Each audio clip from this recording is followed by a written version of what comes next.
Hello and welcome to Conversations with a Conch. This is the second episode, and in this episode, I will be speaking with Harrison Thompson. Harrison, as you will hear, is the foremost therapist and relationship consultant in the Bahamas. He has been counseling and assisting singles and couples for 7 years on these matters. He holds a degree in psychology and is widely known for his often funny, edgy viral videos on all matters associated with relationships, dating, and inspiration. He was the winner of the People's Choice Icon Award in 2016 and has worked with a variety of government branches, organizations, colleges, universities, and churches. And of course, in the time of the coronavirus, there has been no shortage of demand for his person and his work. So, without further delay, I bring you Harrison Thompson.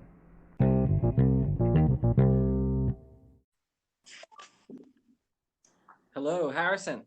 Hey, Hey, we finally got this thing to work. finally.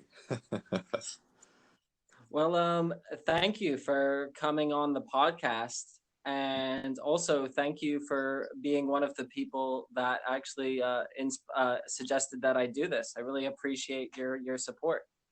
Of course, man. I've observed you for quite a while and I've seen your passion and I figured it was time to give you that nudge. And I'm glad that you took it and you ran with it, bro. Well, yeah, I really appreciate that. And, it's part of what makes you such a great therapist. So, Thank you. yes, all my compliments are sincere. So there's no falsities here. So I will have introduced you at the top. I will have spoken to your accomplishments, but I was hoping we could begin with you maybe giving a small introduction of what you've been doing over the past Mhm. years, and how you offer your services to Bahamians and the Bahamas at large. Sure. So I'm a cognitive behavioral therapist and I have been doing this since 2011. And let me just say, the first year that I came back to actually do therapy in this country, I had to unlearn everything that I had studied, simply because the culture here was just that much different. And it was really a trial by fire because everything that I had learned, everything that I had sacrificed right in front of me seemed to have just been all a waste. But I recognize that anybody who wants to do a good work must learn how to adapt to the situations and the circumstances that present themselves. And so that's what I did. For 2 years, I kind of sat down and I allowed myself to reevaluate everything that I wanted to do. And so that I could be more effective with this culture. And it has really been working good since about maybe 2013, 2014. And my name really kind of got out there after I got the Bahamian Icon Award back in 2016. And ever since then, I've just been trying to serve people in a greater capacity to help them and empower them to really challenge themselves and to really tackle their issues as best as they could. That's incredibly interesting, and you've gone and you've immediately touched on one of the main areas of interest for me, which is what makes the Bahamian culture unique. You said you had to unlearn everything you learned at university. What Yes. what do you mean by that? Well, when I say unlearn, there are strategies, there are theories, and there are applications that we go through as therapists, and those are what's called standard practices.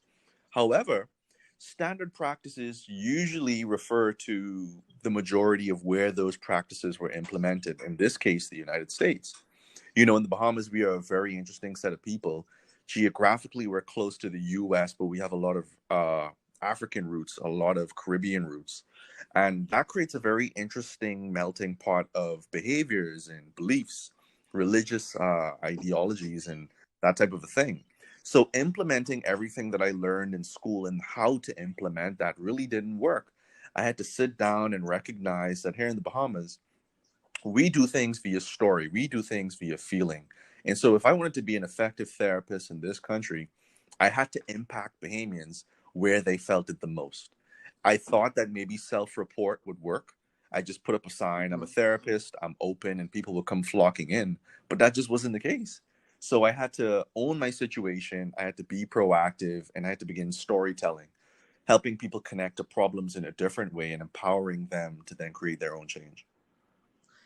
That's incredibly interesting, and that matches up with a lot of what I've been reading about the replication crisis in psychology. Yes. Are you aware? You're obviously aware of this. Yes, I've heard it quite a few times. What has Yeah. been your thoughts? I'm curious to hear that. Well, so what I've been reading and what I'm understanding of the replication crisis in psychology is often what we psychologists will do is they'll carry out Mm-hmm. a study and they'll measure the results, they'll postulate a hypothesis, and then some psychological journalist will go and write it up as it's true in every situation all over the world with humans, no matter what. But Right.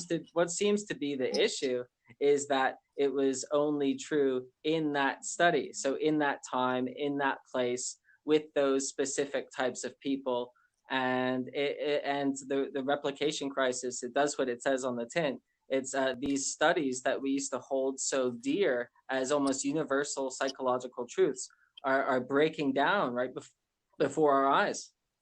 Yes, it's a problem. It's actually a pandemic in and of its own right, in that people aren't seeing beyond the scope of these tests. It's almost as if we are recreating some of the same problems just so that we can feel better about our ability to solve them in-house. But you find it becomes very ineffective when you start trying to apply these things to different cultures, different people, people that have gone through particular types of traumas, people who have had different types of experiences. It just does not hold weight. And so as a therapist, you have to learn to be very proactive. How do you now respond to these types of things that no longer seem to work outside of those studies? Well, this is why you have to be very intuitive. And unfortunately, most therapists in this country aren't very intuitive at all. You look at how, for example, our educational system filters everybody, regardless of race, age, and creed, into the same hole, regardless of your abilities, regardless of your talents. We can see people being very successful in that particular thing, but we also lose a a portion of our population via different talents and gifts that weren't expressed in that particular funneling process. And so we have to kind of step back and be strategic about how we are approaching certain issues so that we don't just run aground into the same problems over and over again. Yeah, I'd have to agree. That's definitely one of the criticisms I have with the education system. It's being modeled on that old Second World War factory military industrial complex. It just wants to put everyone through the meat grinder, so to speak, It does. and it's to everyone's detriment that they aren't dealt with as individuals. Right, right. Because we miss out so much. I believe the beauty of who we are as Bahamian people is not found in how alike we are, but in how different we are, right? You think about how we began populating these islands way back in slavery and colonial times, and even a little bit before that. There is so much that goes into what makes us unique. I think we need to expand on that and exploit that instead of trying to get everybody to be a carbon copy of things that has already been done. Yeah, I can personally attest to your talents and skills as a therapist. I actually met you as a client, and I have to Yes. say, growing up as a Bahamian myself, Yes. I was raised very much in the Bahamian culture. We have Mhm. I don't know if you could speak to this, but we seem to have a culture of masculinity, which, in my Mhm. personal opinion, is I would almost describe it. I don't want to say toxic, but it's Mhm. definitely on the continuum of toxicity. Our Yes. masculinity seems to be it's almost your strength, your wealth, a very troglodytic or sort of caveman outlook on very old school gender norms, what it's like to be a man. So I've always to use the Bahamian aphorism, Uh-huh. therapy is for sissies. I used to be of that mindset. I Right, used to right, right. I used to subscribe to that 100%. But Right. after do having you as a therapist, and I don't know if it's, I guess it's probably not like this with all therapists, but I found it so rewarding. Now I'm recommending not only you specifically, but the practice of therapy to anyone who with ears at this point. So And that to me, Alex, is one of those things that you can't pay for, right? Because that is what this whole thing is about. Being in the field of therapy, it's all about service, not being able to inject yourself onto other people, but being able to embrace other people for who they are and assisting them with what it is they want to become in life, with what it is they want to do in life. And people would often ask me as a therapist, how am I able to maintain such a neutral composure when I speak to people from all different walks of life? And my answer is pretty simple. It's not about me. It's about you.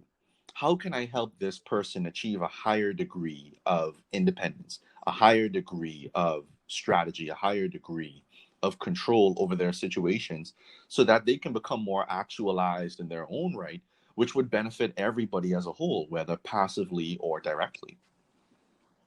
Mm, mm. Yeah, so that's a specific subset of psychology that I've been interested in recently. You seem to be speaking to positive psychology. Yes, that's correct. Yeah, see, and I think this is one of the problems with that Bahamians have with therapy is we are a slightly I don't want to say backwards country, but we're a little Hmm. bit behind perhaps on a lot of ethical and social issues, Yes, as evidenced by our recent vote on women's equality, which was shot down pretty decisively and comprehensively across the country. Um, definitely, brother. yeah, I think it seems to me that our old school approach to therapy and mental illness is exactly that. We pathologize it as a disease. There's something wrong with you.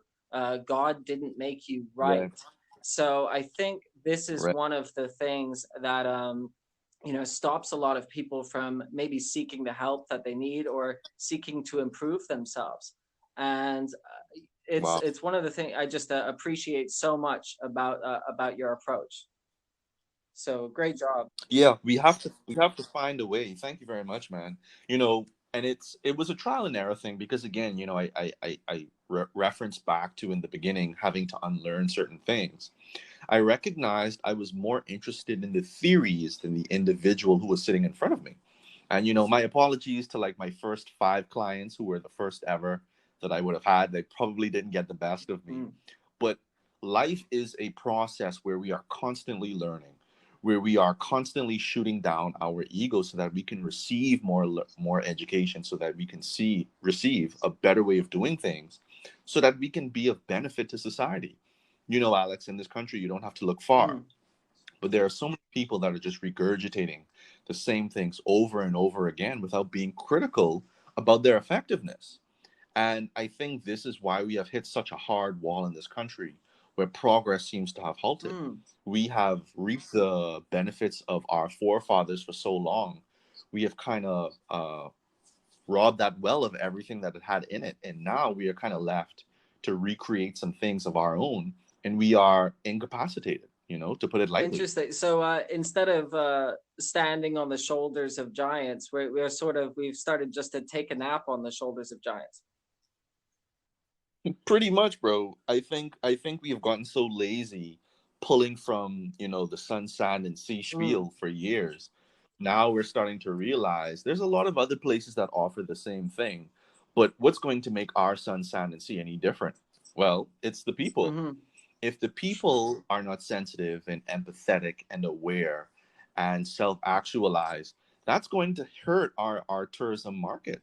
That's going to hurt our ability to produce beyond just consumption of goods and other types of things from the US and from other neighboring countries. No, you're 100% right. As a hospitality consultant, I mean, obviously not now. All of our restaurants have been closed for 6 months. But the one thing I always stress is you need to put your unique selling proposition forward. It's Wow. always about what makes you different, not what makes you the same. And it's a shame that we've often gone to attempted to provide this homogenized product. I think it Wow. speaks to a lack of confidence in ourselves. I had a It I had does. a Twitter exchange where with you once where you mentioned Maslow, and you said a couple things now that you've mentioned self actualization, and I think you might maybe it was in my mind, but I think you mentioned transcendence. Are you a fan of Ah, Maslow? Maslow is an awesome guy. I love his work. I think for the time that the work came out, it was very groundbreaking. Of course, everything in psychology has the tendency to be changed as time moves on and as people grow and we have different experiences. These theories get put to the test, but Maslow's his hierarchy of needs, in particular, his five hierarchy of Mm-hmm. needs, that seems to have withstood the test of time. And I think it's something that everybody can kind of connect to on a very raw and primal basis without even realizing that this is something going on inside of them. So I'm a fan. Yeah, let's just for our listeners who might not be so familiar, let's recap. What are the essential needs as Maslow described them? Yeah. So basically, with Maslow is he has a pyramid of sorts, and at the bottom of that pyramid is physiological needs, right? This is your water, this is your food, this is your sleep, this is your air, breathing. That's your physiological needs. Maslow believes that this need, when it isn't met, will take priority over everything else in your life. And I agree with that. You know, if you're hungry, you're really not gonna be worrying about the status of your relationships or even your own safety. You want to make sure that you get that food to put into your mouth or your family's mouth so that your basic needs can be met. Um, After that, Maslow proposes that safety needs start to show themselves. Once your physiological needs have been met, now you start thinking more about your personal security, your employment, your property, your health, your resources. This starts to show itself up more. Now, I think it would be good to note that you don't have to have a prior need met in order to know what the next need is going to be, Mm. right? Mm-hmm. You can kind of know that you have like two or three needs at the same Mm-hmm. time and just acknowledge that there's just a priority to them, if that makes Okay, so sense. it's not like a video game. You're not unlocking a level, like unlocking the next need. It's sort of all these needs are tugging you on you at various times and trying to force you to satisfy them. Definitely. Like I could know that I am hungry, but at the same time, I don't want to jeopardize my job by stealing from the Mm-hmm. business, you know? It's like I can recognize both of those things at the same time. So the third category after your safety needs have been met is now the desire for love and belonging, right? And this is the desire for friendship, for intimacy, for family, and even just for a basic sense of connection to something Mm-hmm. meaningful, right? And we all have experiences with this. I actually believe though that love and belonging is something that permeates every single category. I don't think that it just happens after Mm-hmm. safety. I believe that love and belonging could actually even go before a physiological need. I have had clients who have put the love of their children above their own physiological needs. And so we have seen time and time again that these are certain types of things that can be interchanged depending on who the Mm-hmm. person Yeah, is. because some people obviously, some people might be kind of loners, or they might not necessarily require the company of you've got of people all the time. You have introverts, you have introverts, extroverts, and and they all vary Yes, on the continuum of personality traits. definitely. And I think it would be good to note that differences aren't wrong, they're just different. And I hate the fact that introverts have had such a bad rap for so long and extroverts have kind of like gotten all the Mm, praise and the glory. And I think we've kind of demonized the word introvert to mean that you're somehow less able or less capable than an extrovert. And that's just not the case, you know? Introverts are very, very special people, very talented, very wise. I think they just know stronger boundaries than maybe other individuals. And I think when we meet an introvert who says no to the things that no one usually says no about, we tend to look at them as though they have a problem. And I just can't support that. you know? Yeah, yeah. I almost feel as if our society would not only be healthier but wiser if we actually paid more minds to what the introverts are saying. I think they just have so Definitely. much to offer in terms of reason. And I mean, I don't know if this is your experience or if you can speak to this, but for me, the introverts that I have in my social group are often more intelligent than the extroverts I know. Yeah, definitely. I think the extroverts seem more intelligent because they know how to work Mm, a room, but it's the introverts who are intuiting. It's the introverts that are analyzing, that are perceiving, that are observing and making changes in real time. And to me, that has so much value. If only we can open up ourselves to sharing in that instead of looking at that difference as wrong, we can be so much mm. further along. Mm. So much So, further. speaking of Maslow, on the topic of self-actualization, we've obviously both Hmm. been in lockdown for almost 7 months now, and the PM we have to speak about this, but a very surprising move. Almost complete unilaterally lifted the lockdown, which no one expected him to do. Uh, Right. so, what I'm thinking about this pyramid, and I'm just wondering what this 6 months of lockdowns, what is the psychological effect that it has had on our people? Well, I think we have to be sensitive to the fact that not everybody was on lockdown in the same particular Mm, way, right? If you had your basic needs met, you had a fridge, you had a freezer, you had internet service and cable and light paid up, lockdown may have actually been a time to mhm, reflect, right? There's not a lot of turmoil in the home. Great. But for a lot of people, they were only able to provide enough food for the day. Like there are some people out there right now that literally can only afford food for tonight, and then tomorrow is just a brand new day. They don't have a big fridge, they don't have a freezer to kind of store meat in. And so the lockdown started to kind of wear in on those people who had to go out there and survive.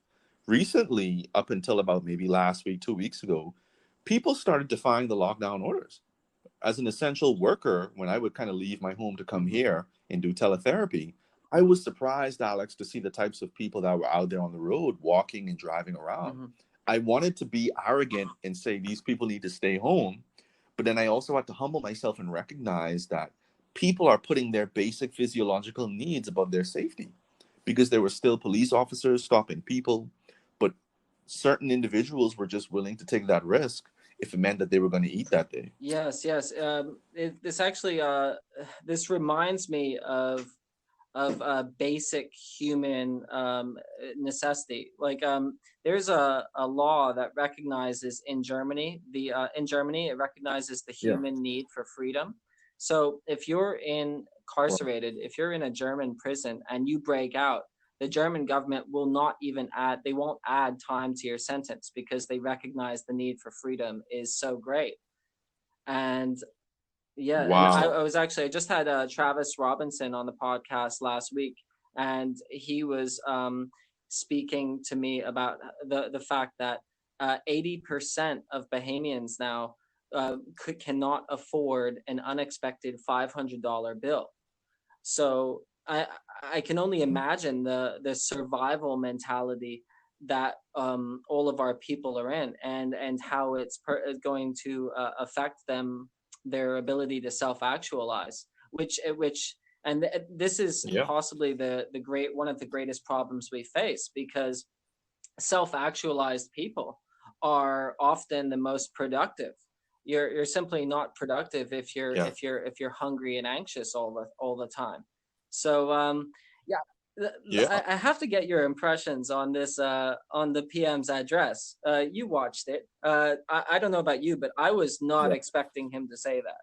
What are your thoughts? Yeah. So, like a lot of Bahamians that were watching the address, we were shocked. Shocked, I think, in a pleasant way, because I don't think we were ready to be pleasantly surprised. But it was such a contrast to what his address was last week. Last week was loom and gloom, and this week it seems like the PM had a breath of Hmm. fresh air. He made mention, of course, that the The standard now is not to lock down when it comes to dealing with Mm-hmm. COVID-19, but putting in place strategies to kind of help us coexist with the Mm. virus.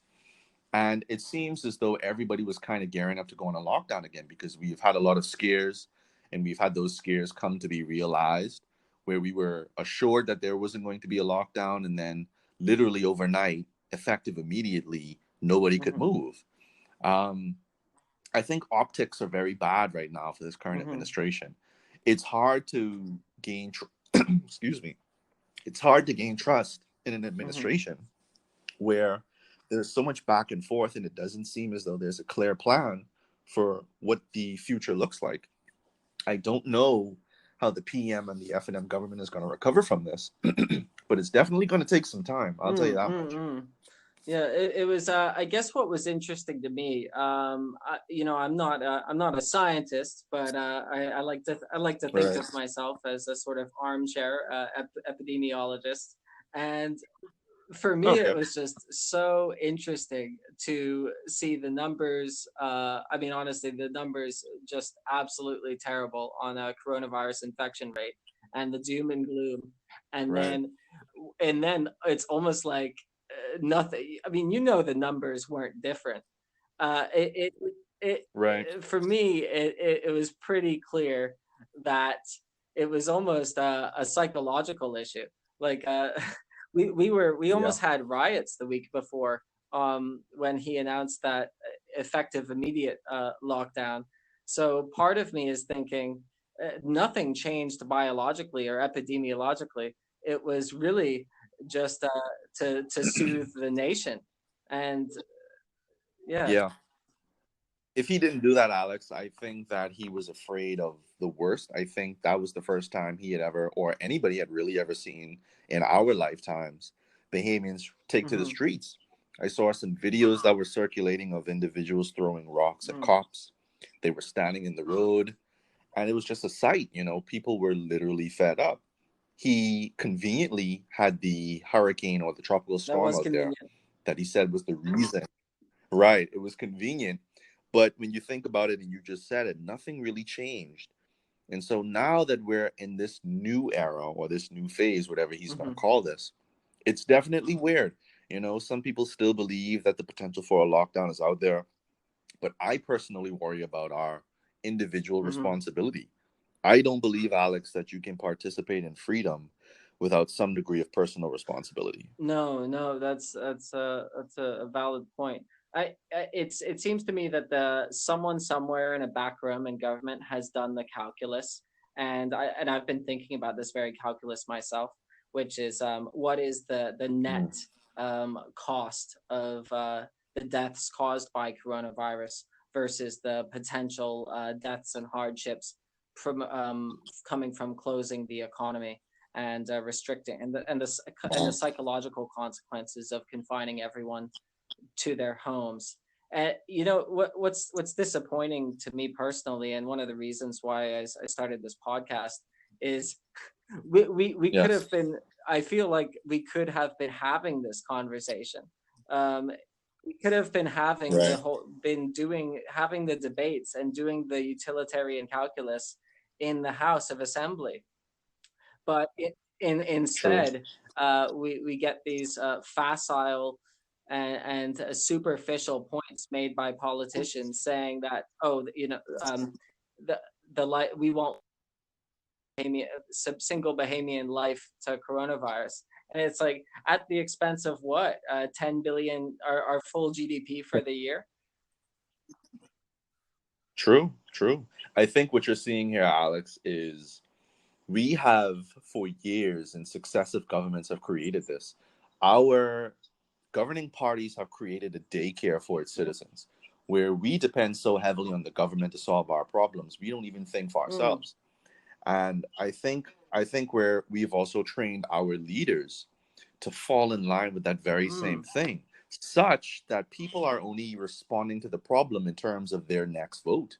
I don't even think sometimes people really see that they're not even being proactive at all when they're in these parliamentary positions. But this is a symptom of the real pandemic, which is ignorance, which is not rising up to the occasion and pushing the envelope even further in becoming more accountable for our problems instead of blaming the previous administrations for the mess that we're in right now. Yes, yes, that's so interesting, and it seems like that really is the only path out of it. How, in a situation where Yeah. 80% of the Bahamian public have less than $500 to their names, and where they are almost pathologically um, paternalistic, as in they really like the typical Bahamian line. If you're asking, if a party comes to you and says vote for me, the typical Bahamian will say, well, what Right. you could do for me. Um, What you can do for me? Yep. with this culture and with this Mhm. circumstances that Bahamian individuals find themselves in, what is the path out of this for us to self actualize?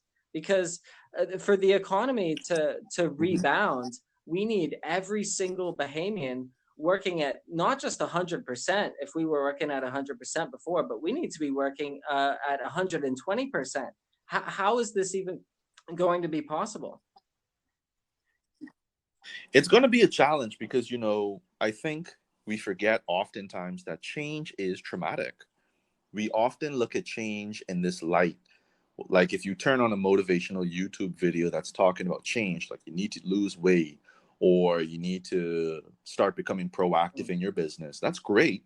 But we need to understand that at its core, change is traumatic. People only have the capacity to change a little bit at a time. If we try to change too many things at one time, people are going to feel overwhelmed. And I think the goal here is not to try and change everything, but to create a strategic plan that is going to help us change incrementally. I think that's going to be the only way forward. And the only way we can do that is, number one, we have to reaffirm that the Bahamas is for Bahamians. Even though the optics may not prove that, or the optics may make you feel Mm-hmm. very differently, we have to recognize that what people feel first is going to determine how they respond to certain things. And if you go on social media or Bahamian Twitter, you'll see the narrative is right there. People don't believe that the Bahamas is for Bahamians, aka people feel like everything in this country has a price tag. If you're continually putting price tags on everything by not being honorable and not prosecuting people that break the law and by allowing loopholes to exist, you're going to ostracize your people. And the people you should be serving will end up turning on you, which I think is what's happening right Yes. now.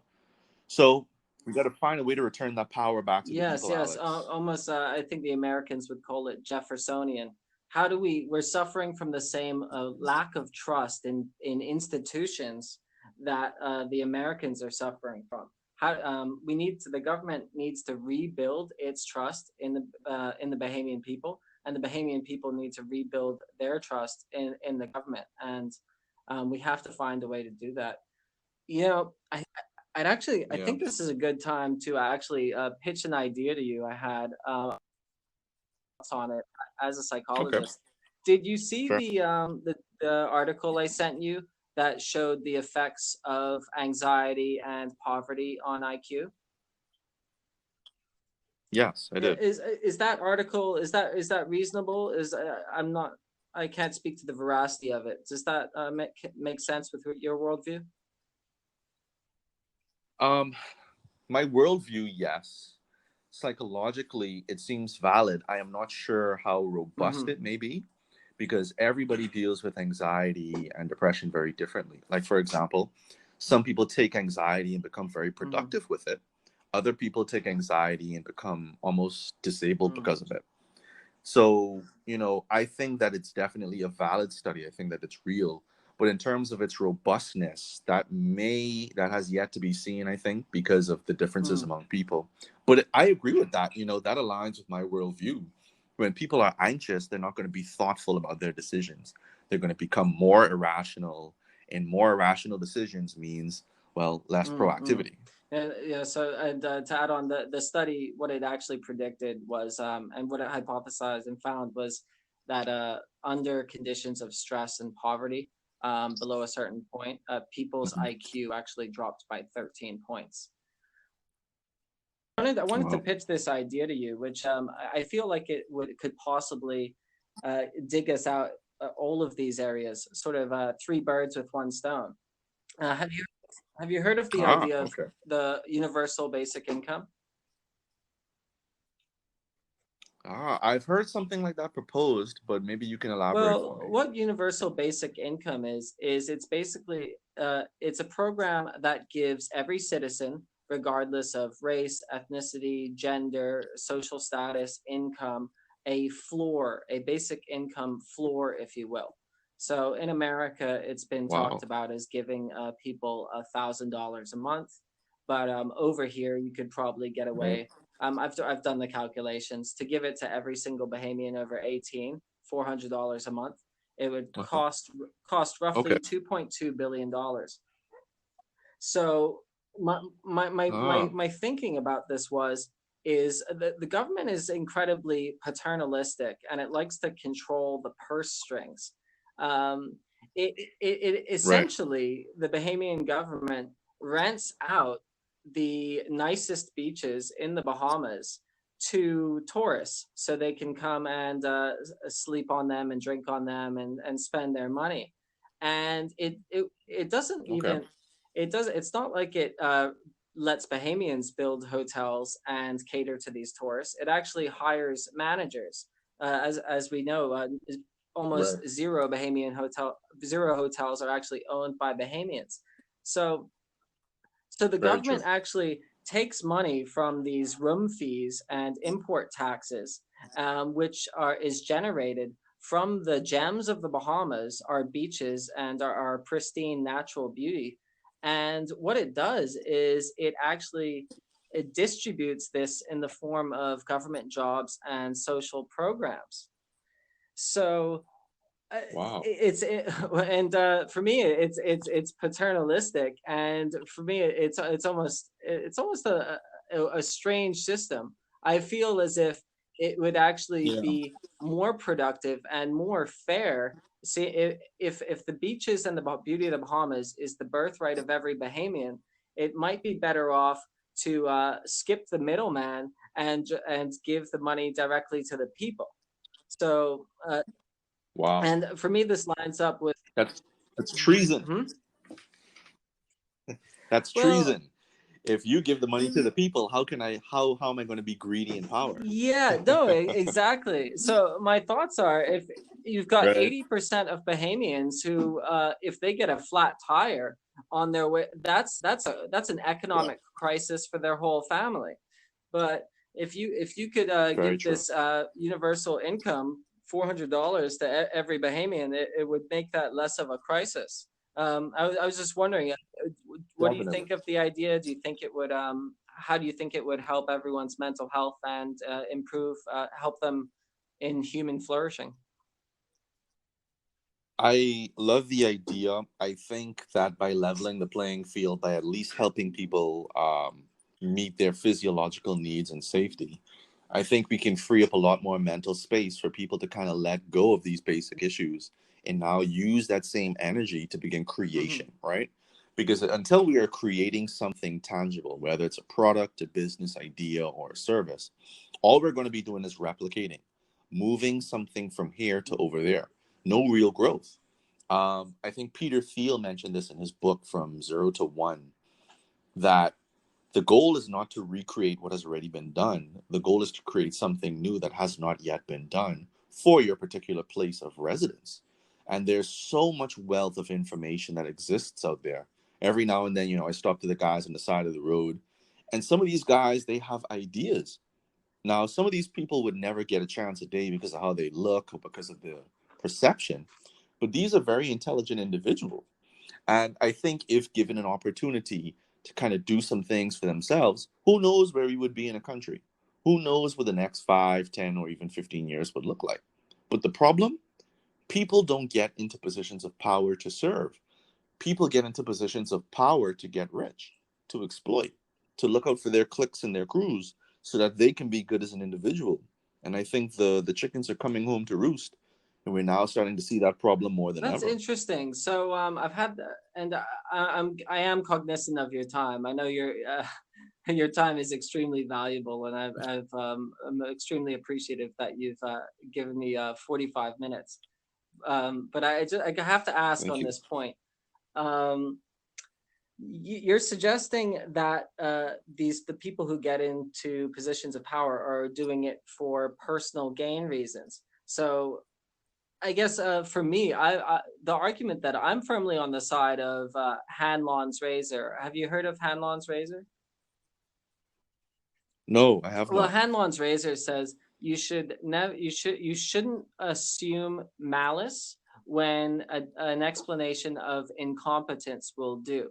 So I, I have this Mm, conversation with a lot of people, and especially now, a lot of my fellow friends and Bahamians are suggesting that the government is corrupt or evil, rubbing their hands together in back rooms filled with cigar smoke.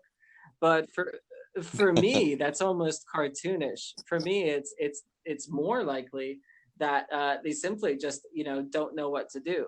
That like there's a selection bias for mm, politicians. They're not necessarily going to be right, scientists or philosopher kings as Plato would have us elect. They're really just whoever can manipulate the crowd, the extroverts you were speaking to.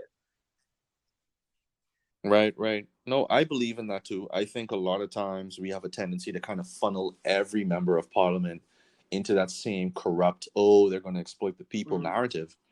But, you know, and maybe I'm being a bit transparent here.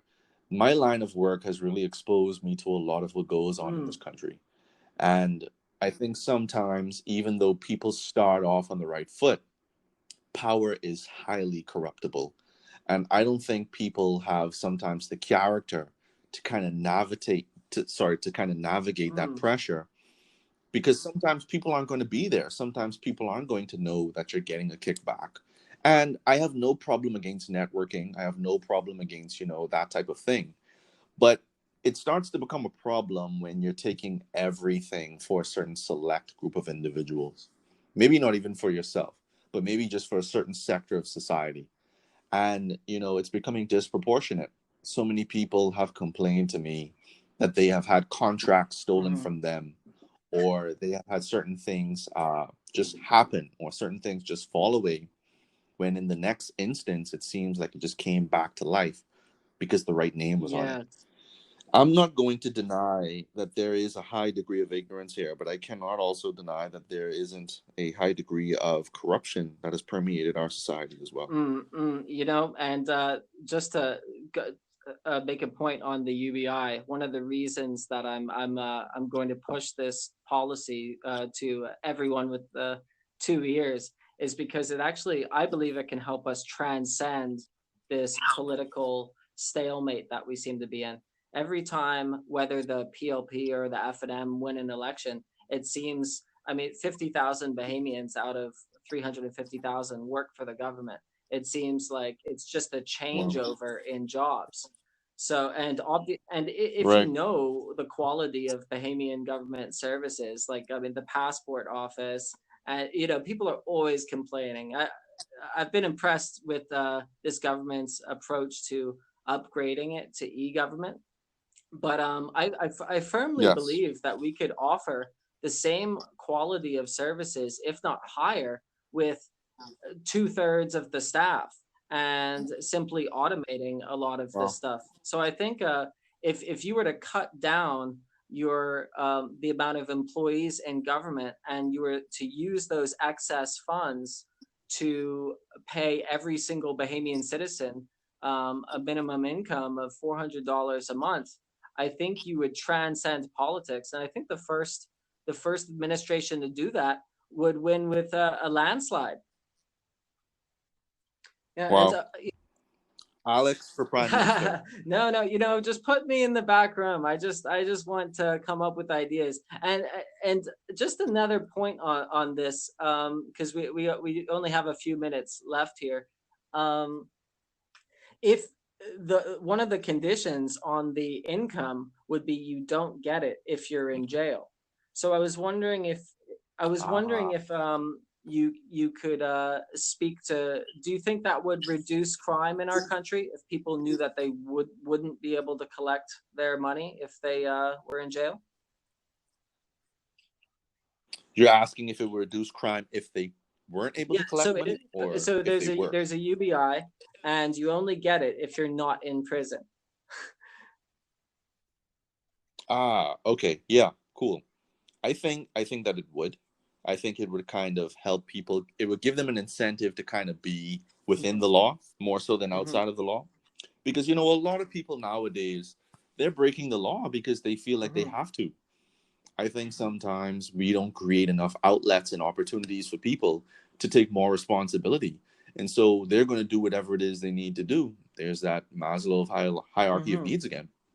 And so at any given time, if a person has to choose between that particular basic need of food and paying their bills and taking care of their family or something else, that basic need is going to trump it every single time. Yes, yes, and I forgot to wish I wanted to before we go. I wanted to wish you a happy birthday. I know it's a belated one. I know that you and Oh. your daughter share the same birthday. Yes, August 23rd. She was born at 5 o'clock and I was born at 6 o'clock. Yeah, that's incredible. I don't know what kind of black magic you had to do to get the same date because I know you're a Tim Ferriss guy. I know you're just so happy with the efficiency of being able to uh, have two birthdays on the same day. I love it, man. And I think the answer isn't black magic, it's red wine. Ah, that's fantastic. Yeah, and I'm sure it's even a pillar of the community, and you're educated. But I mean, I can imagine, and this is why we shouldn't look down on people who do these things. Even you, who is really you're held up as one of the greatest Bahamian icons. If you had to choose between stealing to provide food for your daughter and your daughter going hungry, I'm sure your answer would be the same as mine.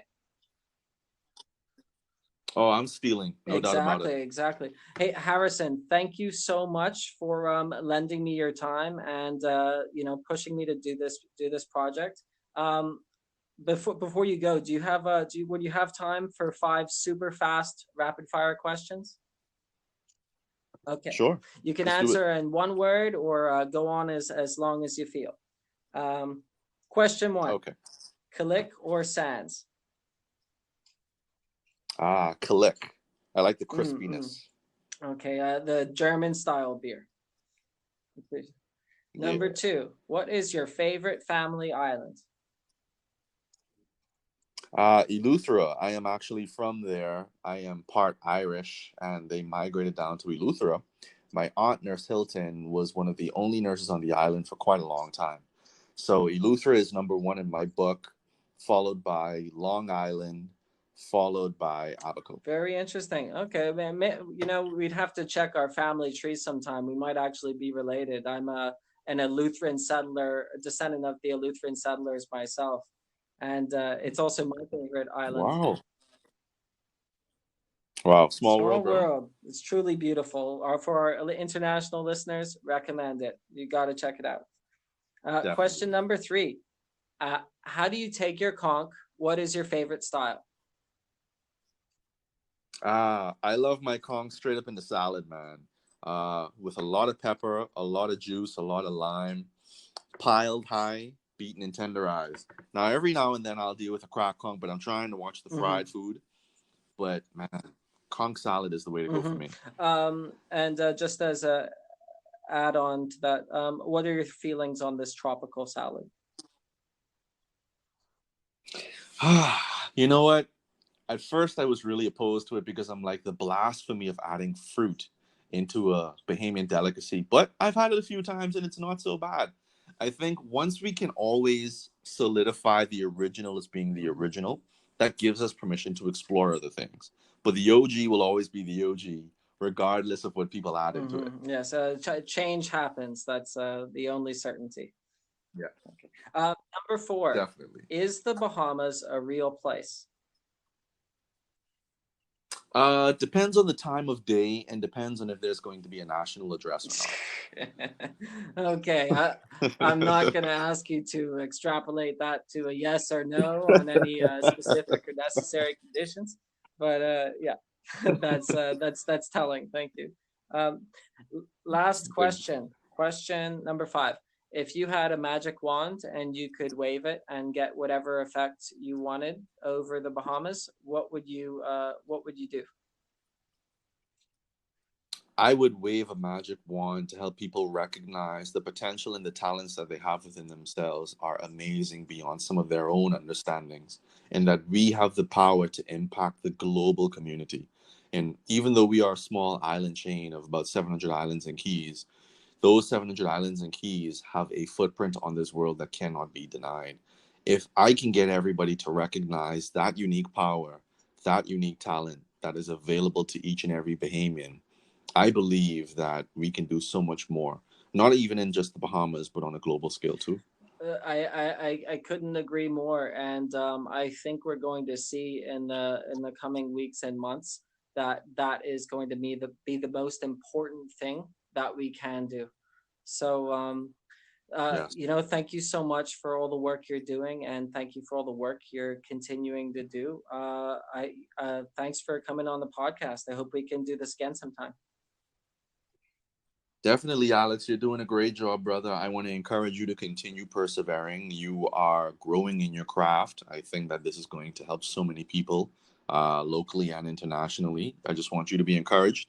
Hoping all the best for you and the family. And thank you for all of the listeners that have tuned in. Thanks a lot, Harrison. Play catch up, man. Yes, I. All right, brother. Take care.